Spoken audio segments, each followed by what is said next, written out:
Hey guys, I wanted to make this video all about how I built my Mini ITX home theater slash potential to be a gaming PC. I've wanted to do this build for a while where it's the Mini ITX form factor in a small case. You can see I've got my bigger standard ATX case back there, mid-tower case. So it was exciting. I wanted to do a build where it's obviously small form factor and keep it low cost. That was the main thing I wanted to do, with still using high-end parts. So later on in the video, I'm going to show you the whole build. Then we're going to benchmark, play a few games, see what we can do with the integrated GPU. Because I was curious, a lot of the GPU on this is an i3-6100 to be exact, and the integrated GPU, from what I've tested so far, is actually not bad for some light gaming. So I've got some Heroes of the Storm. I'm going to try some Borderlands, some StarCraft, and we're going to see what kind of frame rates we get on those. With the operating system, with Windows 10 installed up and running, I am sitting, if I added it all up right, I think I'm below $500.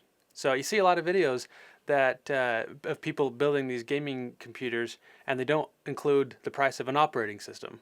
And it's like, well, hang on, you've got to be able to run everything on it. You got to install the operating system. What else is it good for? If just a bunch of components without an OS. I was trying to do a build where I could find all the parts and still keep it within under $500. Try to get up off the ground gaming and use it for a home theater PC because of the small form factor. So let's check out the build, and then we'll also look at some benchmarks.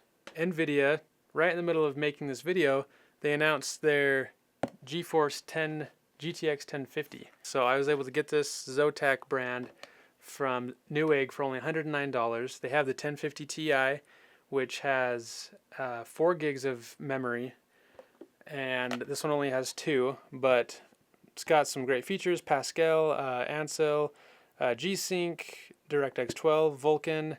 So not too bad for $109. So I thought I would toss it into this build here and see what kind of performance we get.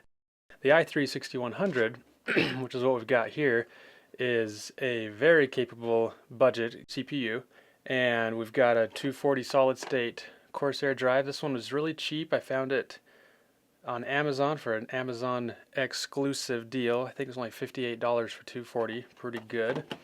2 sticks, 4 gigs each, so a total of 8 gigs of RAM. We can run it in dual channel there. And we'll get to the case here in a second.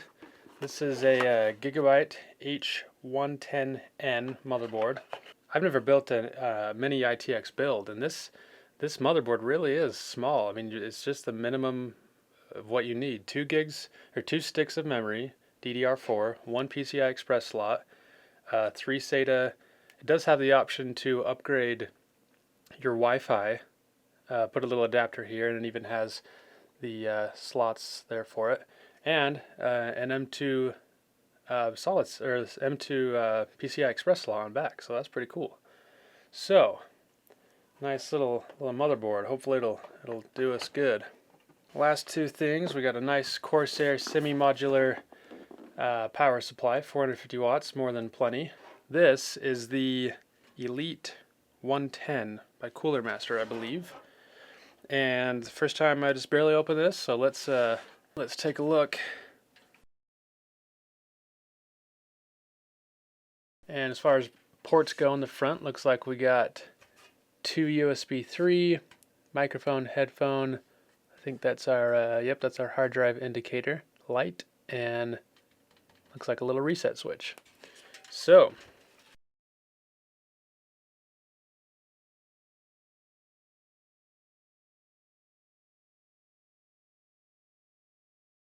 now you always got to make sure when you're lining these things up, there's a notch right here, and you got to make sure that's always lined up before you ever try to force anything in.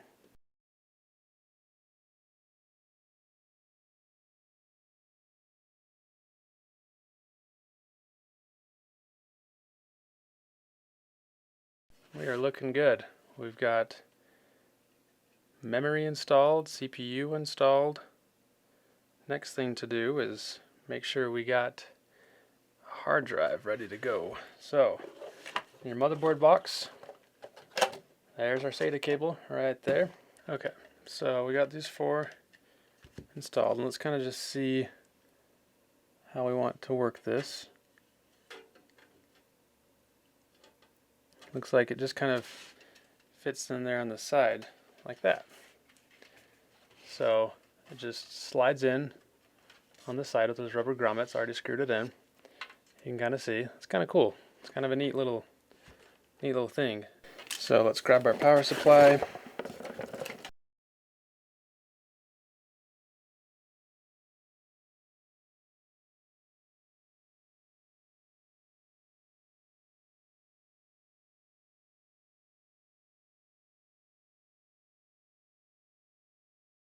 Okay, now that worked out really nice. Check this out. So we have our 4-pin right here, and it looks like this cable is going to be able to sit right flush against here, come out, and we're gonna keep this thing nice and clean as much as we can. The card is really small. It is the GTX 1050 Mini, is kind of how Zotac is branding it. So single fan, no additional power supply needed. Just pulls all the power from the motherboard, which is really nice for a build like this because you don't have any extra power cables. We got HDMI, DisplayPort, DVI. It's only a single card slot in the back, so you won't be taking up 2. And so far, from what I've tested, it's pretty quiet. So just kind of showing how it goes in here. So even in a small form factor build like this for a Mini ITX case, we still have plenty of room with that smaller size graphics card. So no extra power, just slips right in there in the one PCI expansion slot, and you're ready to go. So just got to put it back together now, and we're going to see how she does. So we got Cinebench R15 here, and we're just going to run this, and it's a dual core processor, hyper-thread. Okay, so score of 395, almost 400. Man, that is not bad. Not bad at all. Okay, so we just did one game of Heroes of the Storm. And as I kind of expected, GPU, little integrated GPU is maxed out at 100. You can see here. And the frame rates here, overall we dipped down to 25s, but it looks like we stayed up in the high 20s, average maybe in the 30s. So there's a bit of about a 40 there, depending how the game. And this is towards the end of the game right here when we won, and it's in the low 30s. Everything was playable. It didn't skip, it didn't lag. It's pretty good through there. Okay, so I just finished a co-op commander game on StarCraft 2, and it looks like I was getting a solid 30 frames per second. A few times it dipped down, looked like maybe 20, but most of the time it probably is sitting right at 30. StarCraft, as well as Heroes of the Storm, were both set on medium to low settings. So if we dropped everything to absolutely low, bare minimum, just to run the game, you'd probably be hitting a little bit more frames per second. But we also don't want to sacrifice everything if we can still, get an average of about 30 frames per second, because it totally was playable. I didn't have any glitches, no problems to speak of. Okay, so I just played through the first boss in Borderlands 2, Knuckle Dragger, and looks like most of the time the GPU, integrated GPU, was getting maxed out, which kind of to be expected. The settings were, I think, on medium to low at 1920 by 1080. A few times it looked like it dipped down to 10 frames a second, and yeah, which kind of gets to the point where it's almost unplayable. But overall, if you look at it, that's not really, the bottleneck is not the CPU. Okay, so I just finished playing a quick game of Left 4 Dead 2, and it looked like it didn't even max out the GPU. I know this is an old game. The settings were on medium to very high on some of the settings. Solid 60 frames a second, which is pretty cool. I mean, it's still an old game, but It's a really fun game. It's fun to play with your friends. 60 frames a second is ideal, obviously, and temperatures were low. CPUs were in the mid 30s.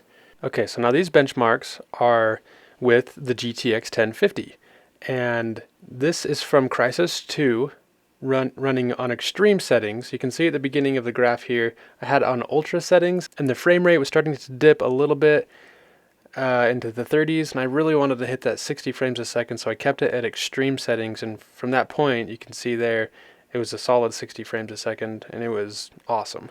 So I know it's not Crysis 3 in the newest games, but that should give you a general idea of what this little graphics card can do. Okay, the next one is StarCraft 2. Almost had everything on ultra, a couple of the effects, and for some reason they put the movies on low and no physics. But we did get a solid 60 frames a second throughout the whole thing, and it looks like the GPU wasn't maxed out. So we might be able to play with that a little bit more and get the effects a little bit higher, but overall pretty great. Alright, the next one is Heroes of the Storm. Almost everything was maxed out on here, minus physics and reflections, but we were able to hit a solid 60 frames a second, and the GPU wasn't maxed out. You can see it kind of peeking towards the top, but not quite maxed out, so we could probably have a little wiggle room there, but everything played great. On Borderlands, I probably didn't push the settings high enough because I was able to hit 60 frames a second no problem, and it looks like I was barely even using half of the GPU of what it can do. So take that into consideration, see what you want to kind of play with as far as settings on that game, and yeah, the game ran great. So here we've got both prices with the graphics card and without. So the left one's obviously cheaper, minus $109. And I threw in the operating systems for the total cost as well. If you have an extra operating system lying around, great, take that $92 off. So hope this video helped. I know I didn't test Crysis 2 on the integrated GPU, but given that Borderlands was starting to tax it almost to the point of being unplayable, I just didn't throw it into the mix. But for being a $109 graphics card and being able to run Crysis 2 on extreme settings and completely playable, smooth 60 frames a second, it's pretty good bang for your buck. I mean, the new Pascal architecture really has come a long way and made it very cost effective for budget game entry level PCs.